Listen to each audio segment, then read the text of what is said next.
Yo, welcome back to Fighting with Friends. It's your boy, Brother Guy. We're back again with another preview of One Friday Fights 144, which will be live this Friday at 1:30 South African time on YouTube. At 2:30, it will be live on YouTube, but we will be live from 1:30. That is the time of when the uh, not the non-international card starts at that time. So the one that's only available within Thailand, unless you guys have subscribed to the One Championship live page where you get to watch these fights. That's a monthly subscription. You can pay either a 1 month or 3 month subscription, which will give you access to watching these fights literally from the website. It's live.onefc.com is literally where you get to sign up. So keep a lookout for that, guys. I could put the link in the description box for you guys, and then you can pretty much go and sign up from there. That's obviously if it's not available in your country at that time. If it's not, you could use a VPN. If it's not, you don't have a VPN, you can then literally just wait until the first 3 fights are finished or join our live watch along. We will keep you updated for those first few fights. If you've missed them or if you can't watch them, you stick through with us. And then literally, like I said, at 2:30 South African time, it will literally go live on YouTube, at which point everybody can watch from that time because it is free. But okay, please like, share, and subscribe to the channel. We are boosting. Give a little bit of click that you guys do with us, help us grow. I know that I did say we were going to have ESR on our channel today. For the preview, unfortunately, he was not able to make it due to personal reasons. So nothing serious. He's not hurt or anything, just personal reasons that he has to take care of. So wishing him well. Hope that he makes the time back. And then we are in communication with ESR. So we're trying to work out something that we can have him onto the channel more frequently.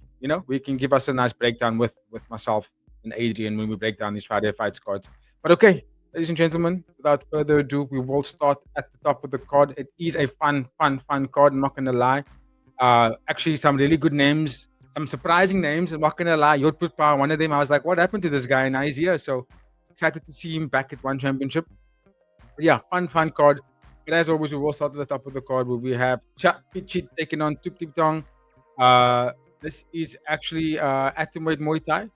Very stacked division. Difficult to really crack the top of this division because, I mean, if you've been realistic, if you think about the top 5, top 6 of this division, those are really difficult guys to beat. But okay, Chatpichit is actually a quality fighter, and so is Tubtimthong. He's not too bad himself. Chatpichit is 26 years old. His record in One Championship is 6 wins, 2 losses, 0 no contest. Just turn that down a little bit. Yeah, 0 no contest. He's got 1 win by KO, 2 wins. He's on a 2-fight win streak currently in One Championship. He beat Harling by unanimous decision in his last fight, and he also beat Kunsuk before that, which is a very good fight. And Kunsuk actually knocked out Tubtimthong in his last fight. Just remember that. And then we got Tubtimthong. He's 25 years old. His record in one is 3 wins, 3 losses, 0 no contest, 2 wins by KO. 3-fight losing streak. He lost to, like I said, Kunsuk by second round KO. Mad fight, and he wasn't doing off bad considering that he won the first fight between the two of them. He didn't do too bad in that fight, but Kunsuk just had his number from the first round. So let's break down some X's and O's and see who has got advantages in this fight. So Tubtimthong, I like what I see about him. I just think that the losses that he does have in his career so far in One Championship are, I won't say unfortunate, because he's done bad in those fights, but the fighters that he's fought against have timed him perfectly. They found a weakness to his game, and that is just you got to time him perfectly. He does give his targets away. Chatpichit, very good fighter, very twitchy based fighter. He's fighting out of the orthodox stance, but he has a very mean left-sided attacks. Like, I like the way he throws his left hook, the way he has a step-in left elbow. He always does this tomahawk elbow. He loves to throw in there. He's got nice low kicks as well. He's very twitchy. So he does this feint thing where he'll lift up a leg and throw a jab, or he will throw a jab, lift up his leg, boom, come in with an elbow instead. He's very good at it. And I think defensively as well, he's fantastic. Out in the clinch, I look to see him use a lot of elbows out there. That's literally what he likes to go for. I do think he's got the more precise shot than Tubtimthong. I think Tubtimthong has got a lot of power. One shot kind of guy. He throws a lot of heavy low kicks. He loves throwing heavy low kicks. Single strikes. But like I said, he does throw heavy low kicks. Sometimes he loves to keep his, not loves, but he has a tendency to leave his head in the center line. So like what I noticed in his last couple of fights, when he starts with low kicks, like hard ones, bang, bang. And when he starts getting that rhythm, he'll start throwing heavy shots, boom, boom. But he won't throw any combos, maybe a 2-piece.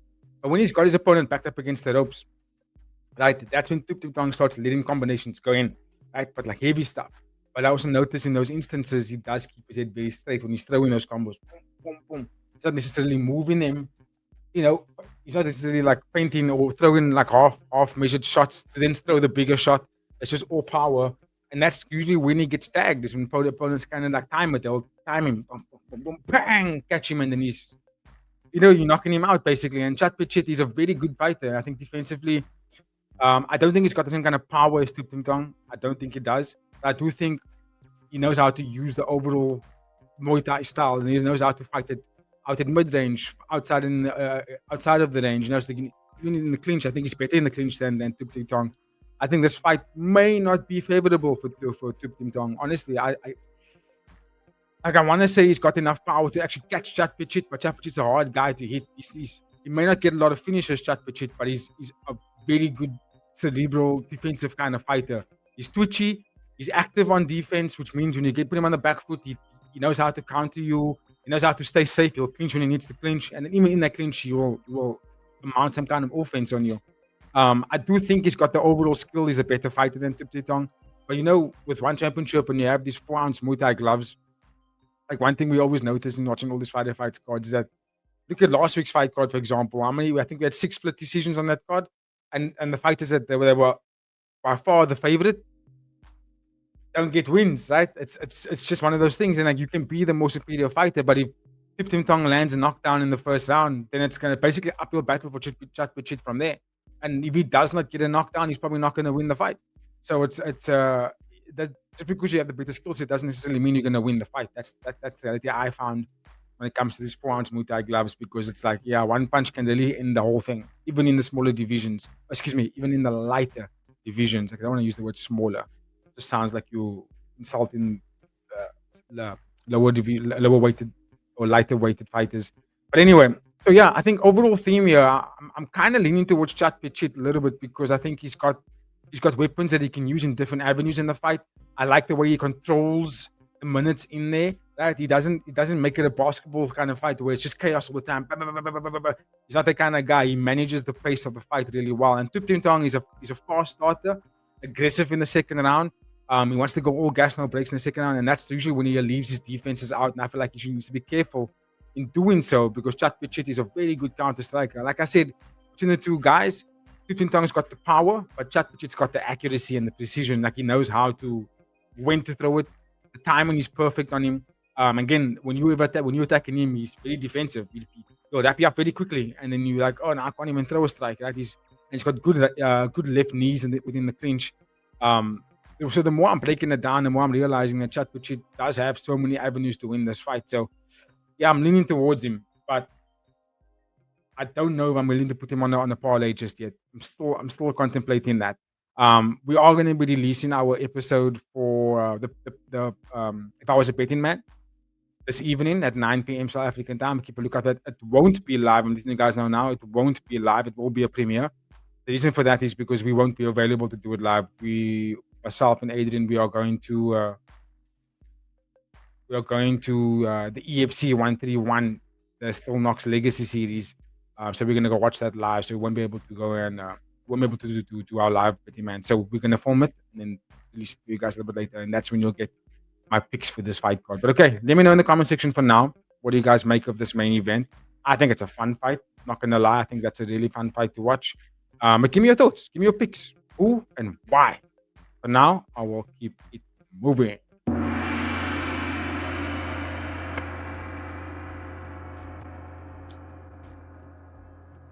All right, this is a fun fight.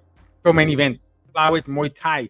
It is the return of the young man of One Pradesh taking on Lumpinee.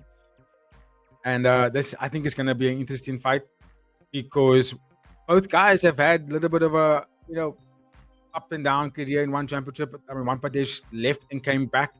Lumpinee, one win, one loss kind of vibe. So, and both guys have been fighting frequently outside of one, Channel 7 and so on, and stadium fights. But I had to watch a lot of tape to see because there wasn't enough tape of Lumpinee in one championship. So I was like, I had to go and watch more tape. So thank you so much to our community that's providing us with the sources to be able to go and watch tape on these guys.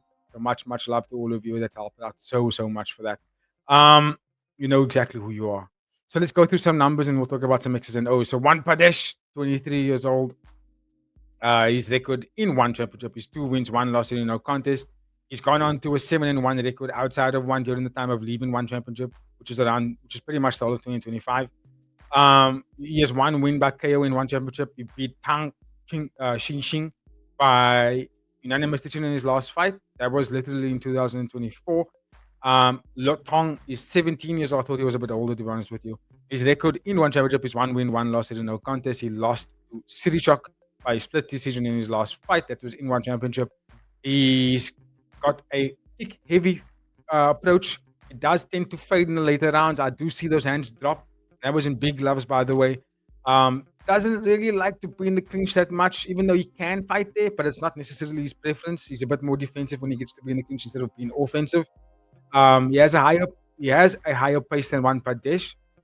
Good trips, but I don't know if he's gonna be able to match him with the power and the precision. One Pradesh is tall, though he's got a sort of a slower rhythm to him. His attack choices are fantastic, which kind of keeps fighters within his rhythm. Like, yeah, and the game plan sounds simple, right? You got to put the pace on One Pradesh, put him on the back foot, put the pace on him. You're gonna get him to fight where he doesn't want to fight, right? But it's so difficult to do because One Pradesh knows how to use his range, right? So I've got One Pradesh written down here. Orthodox, he's got fantastic keeps, low frequency in terms of attacks. He's also got a kick heavy approach, but he is taller, and the way he uses his kicks is fantastic.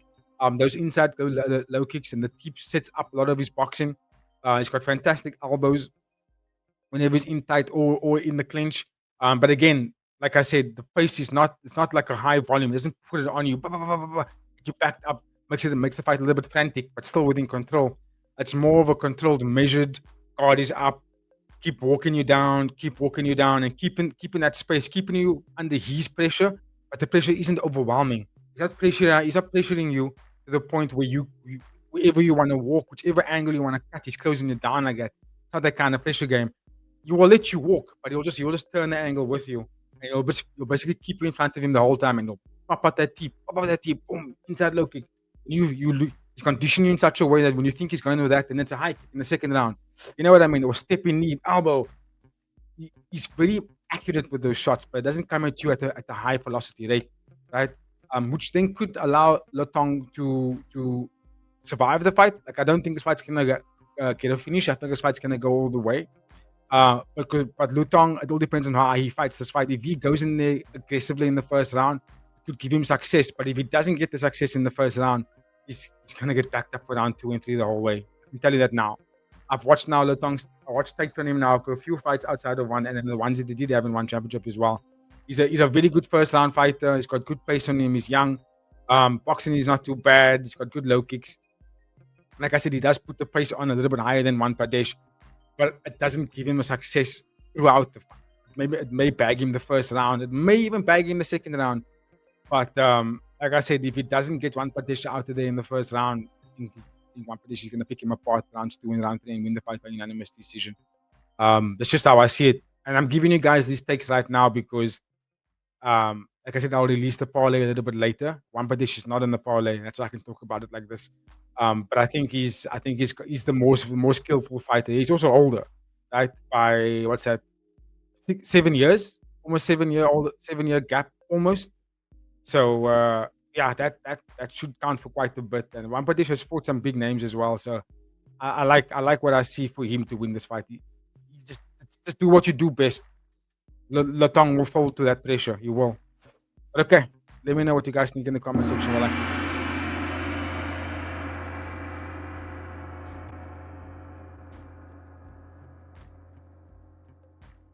it. Up next, we have flyweight Muay Thai.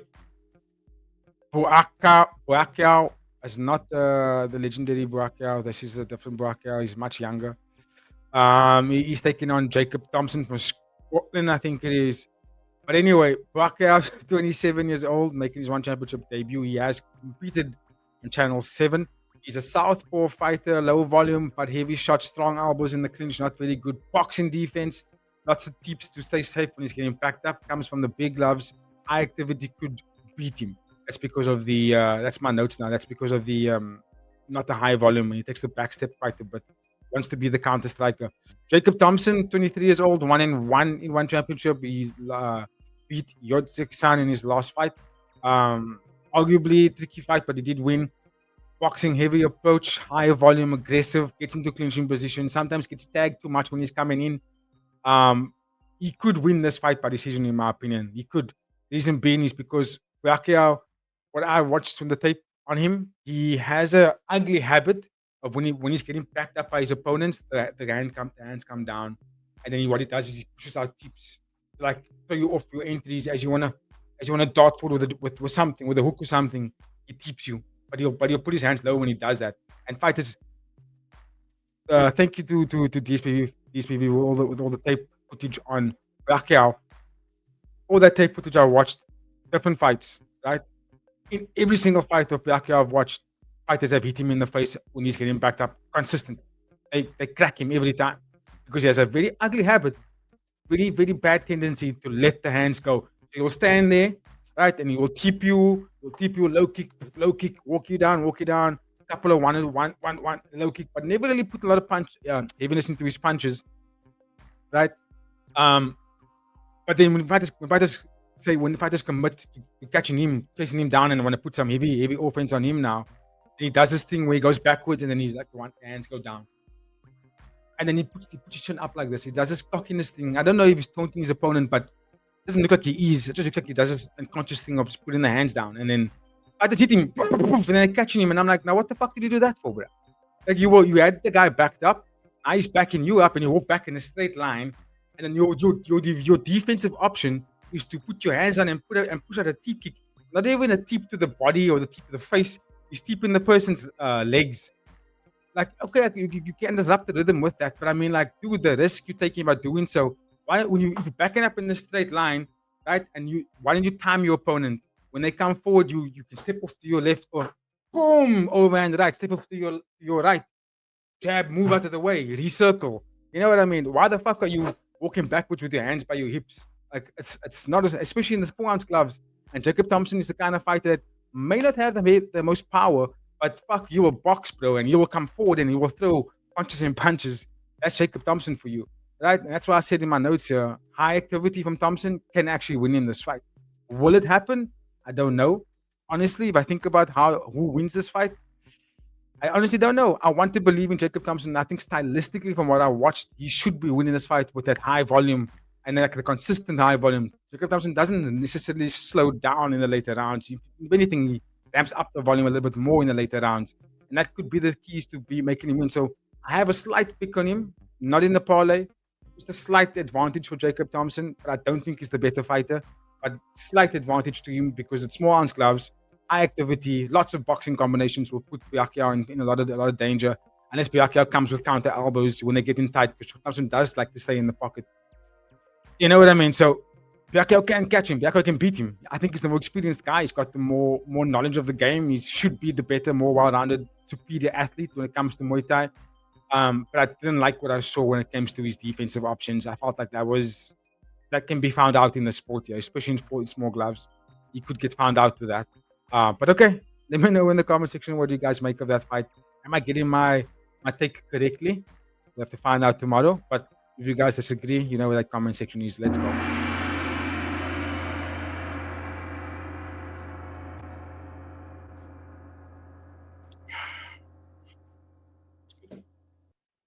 Right, so up next we have featherweight Muay Thai. We have Tom Keo or Tom Kuch, however you want to say it.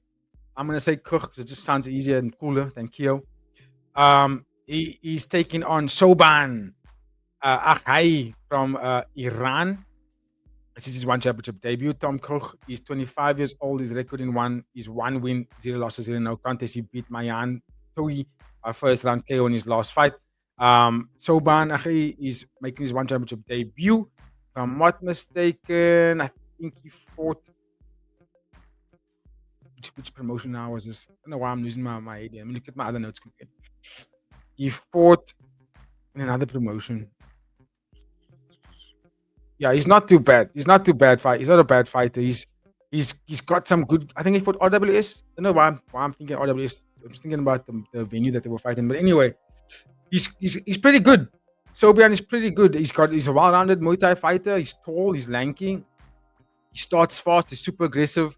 Lots of punches. He's relatively young, but he does fade in the later rounds. I remember the tape that I watched. I think I watched 3 different fights of his, and um, he's got a massive first round in him. Right, he's tall. He's got sting on his shots. Fundamentals really well. 1-2 is fantastic.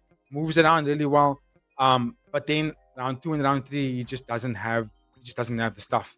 He does fade a lot. Hands come low. He becomes very chinny. You can knock him out fairly easily. And that was big gloves I watched. Right, this is going to be small gloves now. That's something I find very, very, very dangerous for him because of that nature of not having the second and third round in there, right? However, there are advantages for him or something to look. It's not all going to be doom and gloom.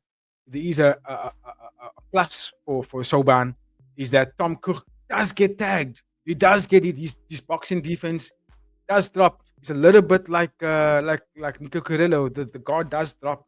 And when I say Nico Carrillo, I don't necessarily mean the defense. Nico Carrillo's defense is not too bad.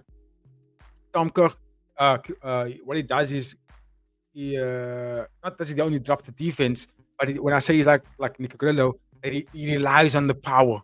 I'm bigger and stronger than these Thai guys. I'm bigger and stronger than the guys here. I'm and the small gloves. I'm gonna crack him. Right? Tom Cook is a big dude for the featherweight. He's a fold out guy. He's got a lot of power. But look at his last fight. Even though he got the knockout, Mayan was hitting him. Mayan was tagging Tom coming in. And I did say in my notes here that could be because of the nerves. Right? That's a big fight for Tom. He's on the world stage now. You're going to be amongst the best Muay Thai guys in the world right now. So it's like it's a bit of it can be nervy as you feel. And I'm not going to lie, he did look a little bit stiff in that first round. In that first moments of the first round, Tom did look stiff. It was like he was getting hit and he wasn't moving. And I was like, this guy looks very rigid. But then he started moving forward and he started to relax and he was getting those body shots. And I was like, okay, he's looking a little bit more comfortable now. So maybe he's actually that good, right? So he's taking on someone that's going to start fast, just like Mayan. Someone that's going to tag him with a little bit more venom than Mayan. And I find that's where Soban can find credit in this fight. Is he going to get the finish on Tom Cook? I'm not so sure, but I do believe he's going to be able to tag him. Tom, I think, is powerful and he's got that stockiness. So I think that throughout the fight, he's probably going to land the kill shot. And for me personally, I'll be very surprised to see if this fight doesn't go the distance. If this fight does go the distance, I'll be surprised. I'll be like, whoa, what's going on here? You know what I mean? Because both guys are finishers. They want to go with knockout shots. So, because of his style, it either gets him a finish or he's the one that's going to be finished. And for Tom, you know, he fights, walk you down, put the boxing pressure on you, and make sure he looks for those kill shots. I like his left body shot. It's fantastic. It's one of my favorite boxing shots to throw, to see, to get behind. It's a powerful weapon in any division. That left liver shot can end anything. It can end the fight. So that's why I'm like, this fight's gonna be a worldie. I feel like this one's gonna be wild, guys. Let me know your thoughts in the comment section. Let's keep it moving.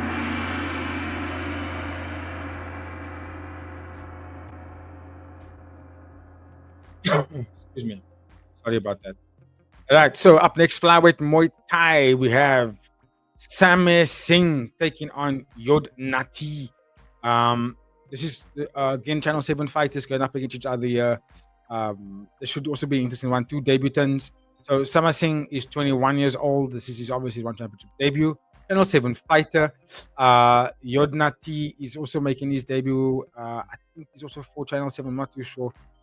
I must remember now what I had in the tips. But okay, let's look at some of the statistics here. So Channel 7 fighter for Samir Singh. Orthodox, strong, very strong low kick, double jab entry, very experienced fighter, good boxing as well, nice uppercut right hand. I love that combination of it. Overall theme, strong, very strong fighter, good defense, doubles up on his kicks, whether it's left or right, variations to the body or low kicks. I think he's what I watched on the tape, I was like, nah, this guy's got the swagger, he's got the stuff, he's a well-rounded athlete. I like that he's not resorting to one particular style. He can get in tight.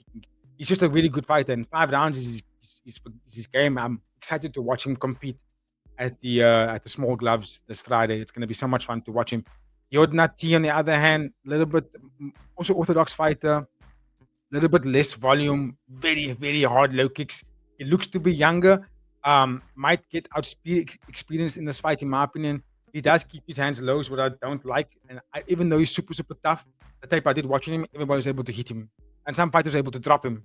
A lot of knee shots. He's susceptible to a stepping knee because his hands are so low. He dances around. He looks a little bit like what's Kazali's younger brother, Ilyas Kazali. His last fight at RWS. Very similar vibe. Very, very similar vibe. Hands are here, a little bit cocky in there, smiling, dancing round and round. But one shot kind of guy. Low kicks, then a high kick. Throws in the throwing some boxing, but not necessarily his favorable thing. And Sama Singh for me just seems to be the more polished fighter. I think he's a little bit older. I couldn't get the age of Yodphupa, but he does look younger than Sama Singh. And Sama Singh's not even that old. He's only 21 years old. But Sama Singh does just seem to be the more experienced guy, like a more well-rounded fighter for me. So if you guys don't want to make a pick, I'd say this could be a lock. I don't really like to make picks when it comes to debut guys, especially when they're both coming from big gloves into small gloves. It's difficult to really make a pick for sure. But based on the tape that I've watched, it does appear to me that Sama Singh seems to be the more well-rounded and polished fighter. Like, he does have a better understanding of how to use the geography, what to deploy in each round. He's got very good pressure, and I like it. I like what I say. I think he's able to pressure Yodnati a lot. Yodnati, once he gets tagged, he's on his bike running away. He's on the back foot. What he does is he just hits you when you come in, but he doesn't want to chase you down to hit you. He wants to stay out of danger. So when you chase him down and you get the car crash moment, then he might throw something in there, but just to get away. And what I gathered is he's very susceptible to body kicks. So let's see if that might land for Sama Singh in this fight. Give me your thoughts in the comment section, guys. I'd love to know what you have on this one. For now, we'll keep it moving to the next fight.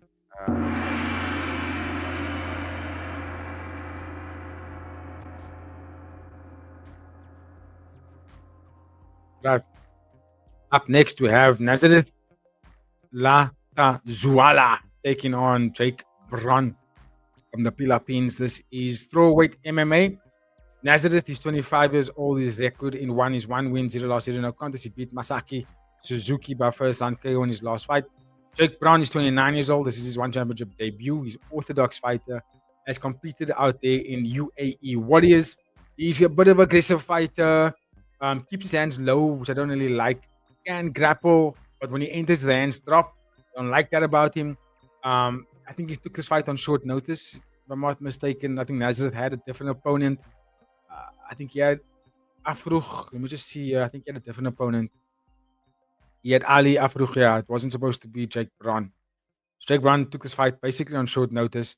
I think Nazareth, powerful fighter, well-rounded athlete, good grappling, good jiu-jitsu, really good boxing, powerful strikes. Well, if he hits you, you're getting knocked out, bro. He's putting you down.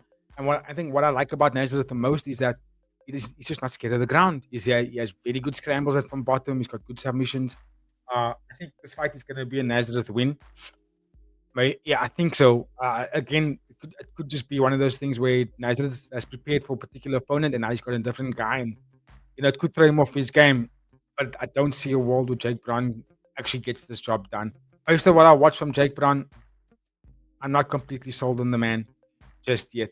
And I don't know if giving him a short notice opponent like Nazareth is smart. But let's see what happens, guys. Give me your thoughts in the comment section about that one. I'm not going to spend too much time breaking that one down. I'll probably talk more about that fight a little bit later. But for now, I'm going to keep moving to the next fight because this one's quite fun.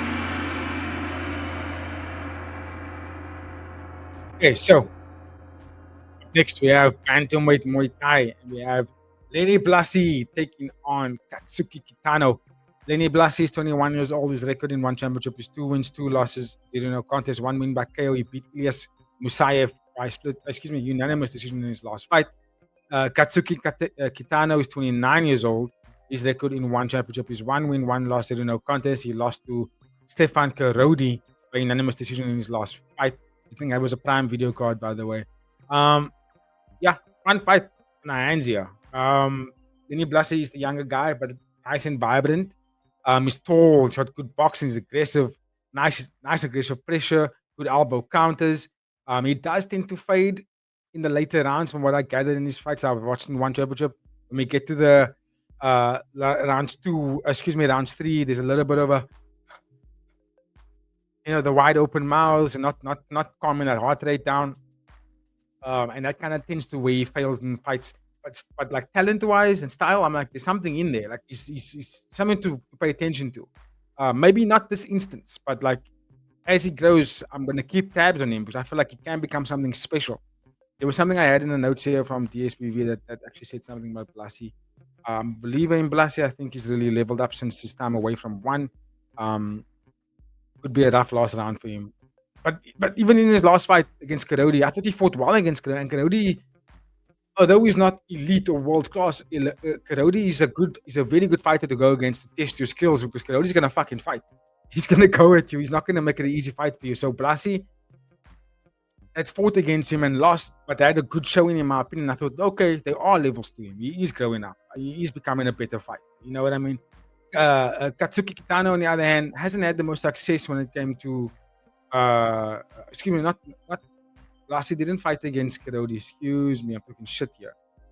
His last fight he beat Ilias. There we go. That fight I was like, even in the later rounds, that's the fight where I was like, okay, he's actually getting better. For Kitano, he lost to Karodi, but Karodi, like I'm saying, he's a top level guy. Kitano has fought in glory against top names, right? He's won a road to one before. He's just fought against higher caliber guys. He's got a lot more experience than Blasi. However, right, this could be a fight where Blasi could catch him in round one and round two because Katsuki, even though he's got so much experience, right, not really a high finisher. Doesn't put a lot of power in his shots. He's got a nice switch kick to the head with him from his orthodox. So he'll go left kick high. He's got good kicks on him. His boxing's not the most sharpest. He's got nice elbows when he's in the clinch. I think Blasi's nature of being so unorthodox and taller and heavy blows, and his pressure is so intense in that first two rounds, that could put Katsuki in a lot of trouble. And it's going to force him to fight a counter fight, which then could also be dangerous for Blasi. Which is why this fight's going to be so much fun to watch. I don't have a pick for this one. I want to support Blasi here, I really do, but he's fighting against someone that's got a lot of experience, right? And that counts for a lot in a fight game. And actually, anything in life, the experience does make up for a lot. So it's going to be an interesting fight. I think Blasi's height and aggression could be the thing that pays dividends in this fight for me. Give me your thoughts in the comment section, guys. Let me know what you think about that fight. Again, another fight, which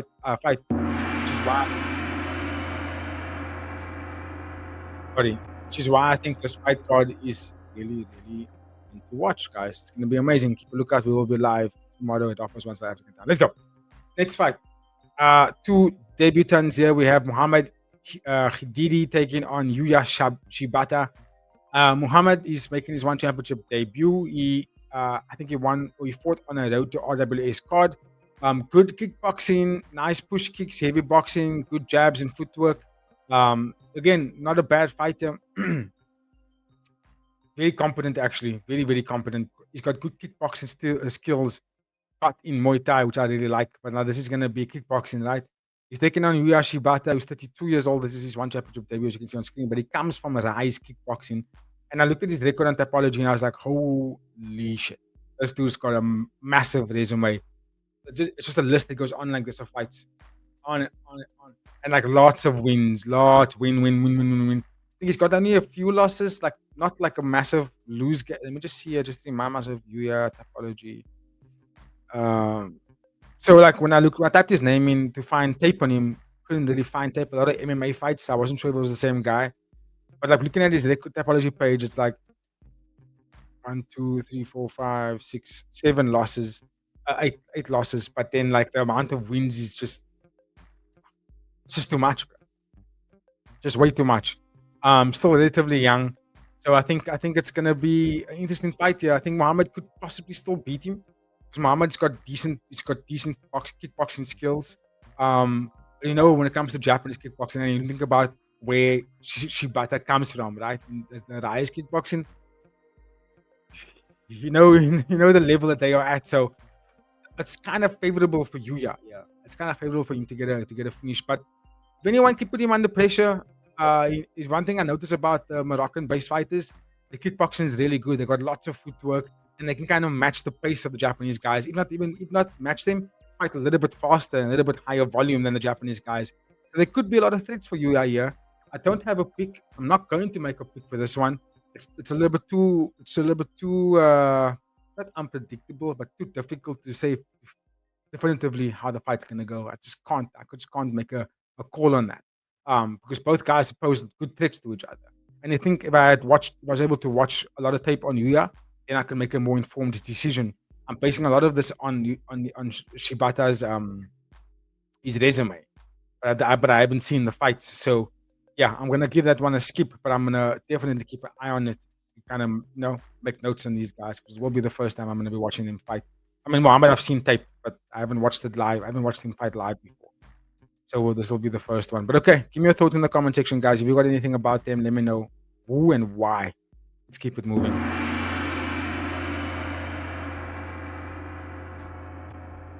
Okay, so up next we have flyweight MMA, and it is South Africa taking on Uzbekistan, and this is gonna be a fun one. This is also gonna be one of those fights that's gonna light the stage up. I promise you, people are gonna lose their shit for this fight. So we have Edson Machavane taking on Sordo Karimbuev, Karimbuev, and Edson, experienced UFC champion. He's 30 years old. His record in one is 1 win, 0 losses, 0 no contest, 1 win by TKO. He beat Fritz Biagdan by second round TKO. Like I said, UFC champ Sardor Karimbuev, 21 years old. His record in one championship is 2 wins, 0 losses, 0 no contest, 1 win by sub, 2-fight win streak inside one. He beat Zhang Sun-Yu by unanimous decision in his last fight. And this is the one fight like you might think I'll go with Edson all the way. Like obviously it goes without saying he's South African, I'm South African, I'm gonna support South Africa, but it's a big but. I do believe he's going up against someone here that's gonna pose a lot of threats to him. Right? Karimbuev is fighting out of Uzbekistan, and you know what those guys love to do there. They got that combat sambo, kickboxing nature on you, right? So when they're striking, it's kickboxing all day, and then they mix it up with a sambo, which is the wrestling, right? So not a lot of like devastating knockout shots, but like a constant wave of attack throughout the rounds, right? That's how Karimbuev fights. He's tall, he's got a good stance, lots of good spins on him. He can also fight wild, but then usually after round one, what he tends to do is just grapple heavy. He's a grapple heavy fighter after round one, and that seems to be the default setting for these stands. You know what I mean? The fighters coming from Uzbekistan, Kazakhstan, Kyrgyzstan, Russia, all these places. There's a default setting on them, and that is like they don't get the success anymore in the first round, and the second isn't knocking their opponent out. Then they're just gonna wrestle you the whole time,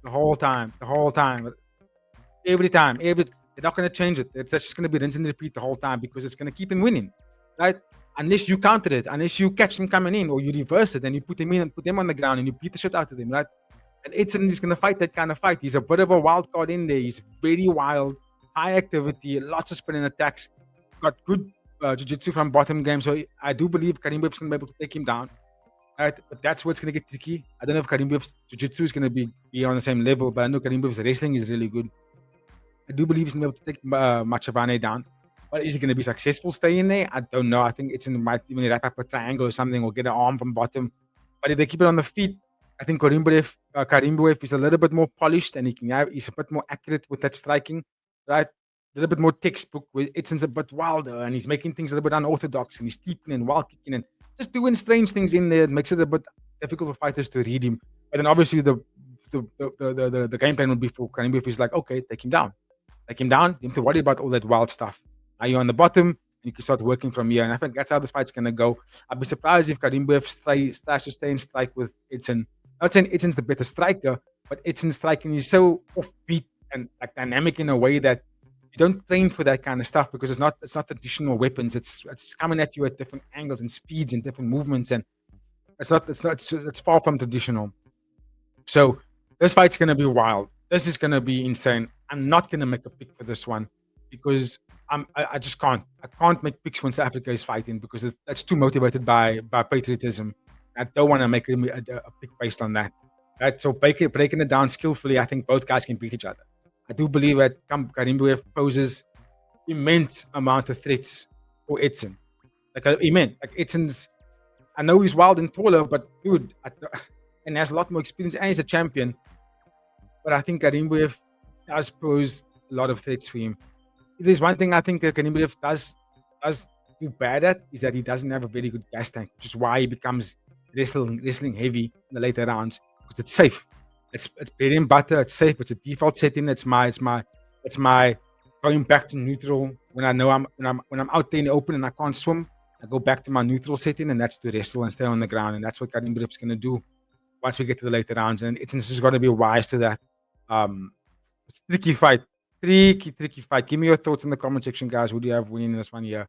Again, I just can't give a pick for there. I want Edson to win. I'm going to be like, let's go. I'm going to rep the South African flag. But yeah, I also won't be surprised if he loses. Like, I've watched Karim Boudet fight. So I won't be surprised if he actually catches Edson in this one.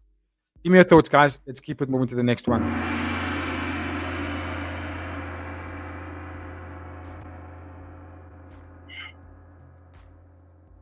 Okay. Up next, we have Bantamweight Muay Thai, Kong Klai, taking on another Muhammad. How many Muhammads is on this card?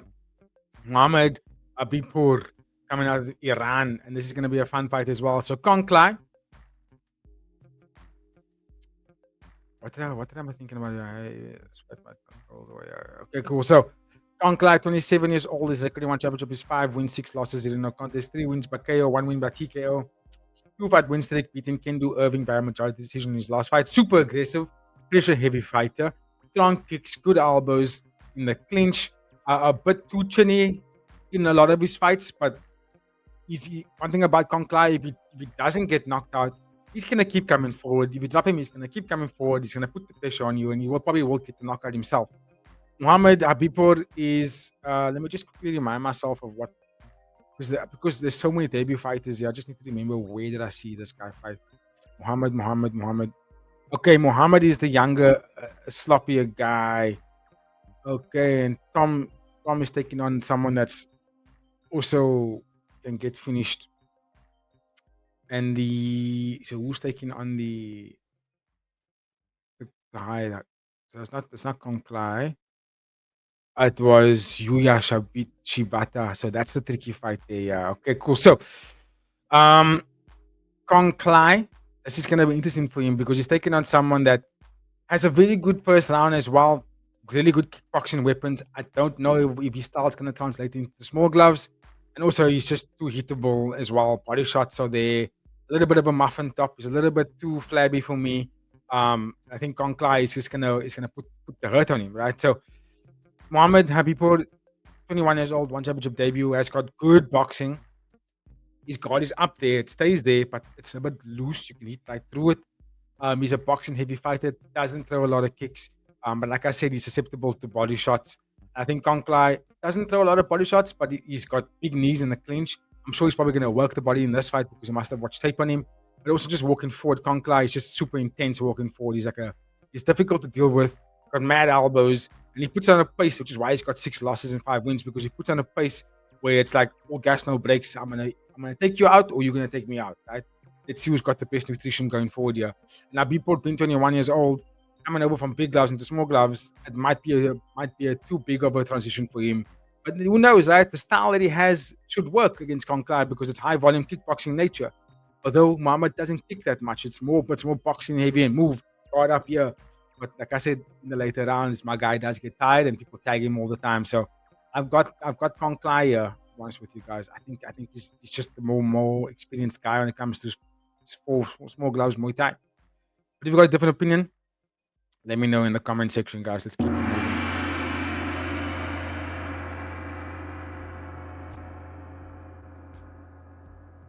Okay, bantamweight kickboxing, Sangatit taking on Taku. Sangatit is 22 years old. His record in one championship is 2 wins, 1 loss. In the contest, he beat Ali Kuyunku by unanimous decision in his last fight. Really, really strong fighter. Powerful shots, low kicks, durable. Sometimes takes too long to get going, but that's maybe against opponents that have high volume on him. But he's super well-rounded, well-coached. Obviously, we know he's related to, he's not related, he's Rotang's brother-in-law, comes from the same gym, has got good back foot striking, just a well-trained athlete. And Taku, on the other hand, is not the most impressive fighter, if I'm being honest with you. His record in one championship is 0 wins, 1 loss, 0 no contest. He lost to Gabriel Pereira by unanimous decision in his last fight. And Gabriel Pereira is like, he's okay. Like, he's good. He's not like nothing to write home about. And Taku lost to him. Sankatit is a bit of a, people say he's a bit overrated. I can kind of agree with it. I think he's a little bit also, they speak about him like he's, well, at least put it this way. On championship, he's investing in him like he's the next best thing. And I feel like they need to be patient. And also, I think he might be better at small gloves Muay Thai than he would be at big gloves, to be honest with you. I don't think he should be fighting kickboxing. I think Muay Thai is where it's at for him. But let's see what he does here, right? I think the advantages are pointing towards Sankatit. I think the power, the durability, the height, strength, the aggression, even on the back foot. I think he is a bit susceptible to low kicks. So Taku can catch him on the low kicks, but I don't know. I just can't see Taku winning this fight. So I'm gonna go Sankatit on here, but he's not in my parlay for sure. I'm not gonna put him in, even though I think he's probably gonna be a lock this fight. But let me know what you guys think in the comment section. This week I am gonna be going very conservative. We have been losing a few parlays lately, so I'm just gonna go a little bit more conservative this time. Especially because if we think about how one championship has been over the last few weeks, it's just bad judging, and it's just made it difficult to secure actual wins when it comes to making good picks. But anyway, let's keep it moving, guys.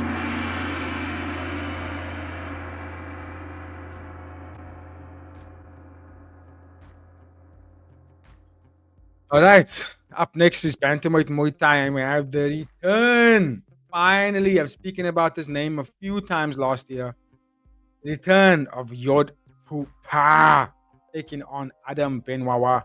And guys, I'm excited for this fight. Like, I really wanted to see Yodphupa go on a run. I think his last couple of fights in one championship has left him, questioning where he's gonna be. But I feel like he also lost against top names. That's the truth. Yodphupa is 22 years old. His record in one championship is 5 wins, 4 losses in no contest. 1 win by KO, 1 win by TKO. He lost to Param Garati by unanimous decision in his last fight. This is the return of I think, if I'm not mistaken, he might have been a stadium champion in one championship. And like, just to be frank with you guys, right? He's lost 6 fights in one championship before he left. Right? 2023, 3 fights in 2023, 3 fights in 2024. Right? He only won 1 of those 6 fights. But get this, he fought Anta Kasim twice. Right? Then he fought against Kamawut, then he fought Sona Sen, and then he fought Param Garati. So just to be frank, like, those are names that people are losing to. I know Anta Kasim lost his last fight, but let's be real, he's dangerous. Sona Sen is dangerous. Param Garati, for me, is one of the guys, if he can be consistently making weight and being fit, and if he can get a lot more fights, he would be in the rankings of the bantamweight division. Like, that guy is good. Param Garati is very good. So this is the guys who Yodphupa lost before leaving one. I don't think he got the contract also, because look at those losses. Before that, he was starting his career at a hot streak with 3 wins, 3 finishes, right? So guy's good. Adam Benwawa is making his debut. He fought at LWC, big gloves basically. He lost to Ong Bak by unanimous decision in his last fight.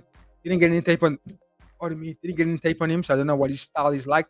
He's from Morocco, so I'm assuming it's a little bit more kickboxing heavy, light on the feet, jumps on the balls of his feet, keeps to the face, spinning attacks, might even throw some body kicks. Yodphupa is a shorter fighter, but powerful, good inside low kicks. He has a habit to catch the kicks and then come over with right hands or left hands. He's got powerful boxing.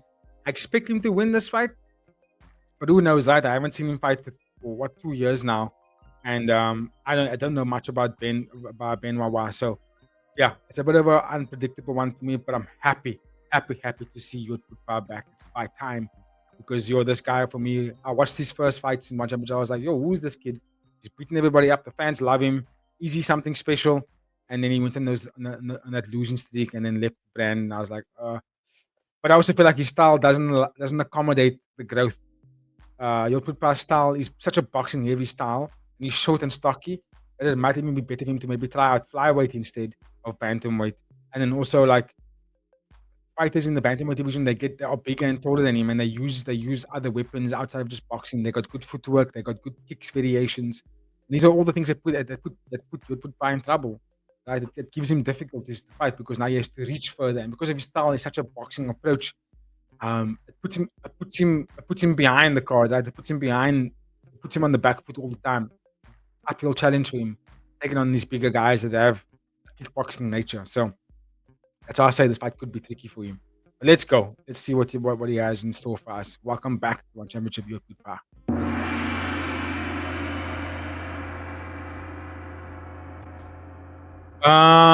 Up next is throwaweight kickboxing.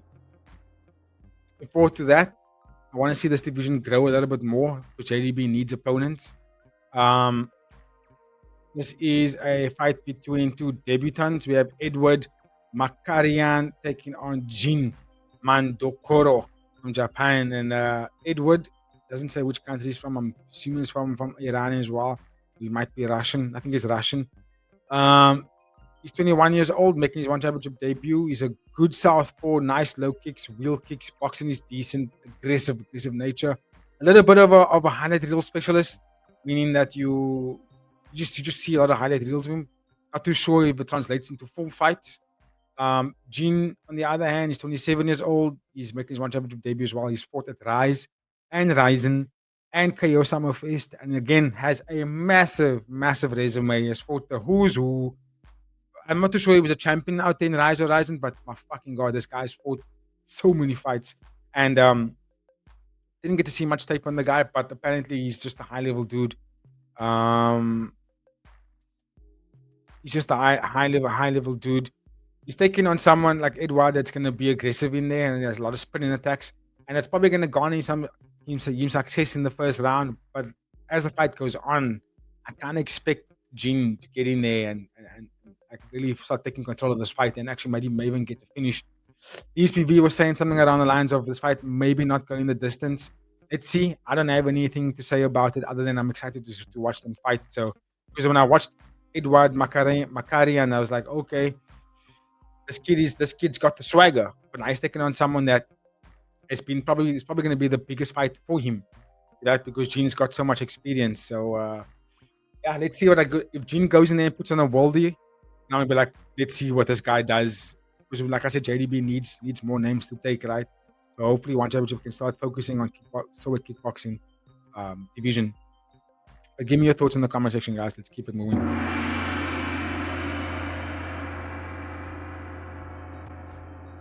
Okay, so opening up the fight card, we have Kati taking on Noah Fujiwara from Japan. So Kati is 19 years old. This is a one championship debut. She's an orthodox fighter. She's got good switch kicks, powerful kicks, nice tips, heavy-handed when it comes to boxing. Doesn't move her head that much, but I mean, fuck it, she's super durable. She takes the shots like a champion. And again, when she walks forward, it's like heavy-handed, heavy artillery coming your way. Noha Fujiwara is also making a one championship debut. She loves the front kick. She's a little bit of a taekwondo stance. Looking for a left switch kick, sneaky with it too when she goes high with it. She might not have a lot of power as opposed to Kati, and I feel like she might get outpowered in this fight. In fact, I do think she will get outpowered in this fight, but the activity and the movement from Fujiwara could keep her safe in this fight. But I'm not going to make any pick for this one. But I do think if I were to make a pick, I'd say safe money would be Kati moneyline.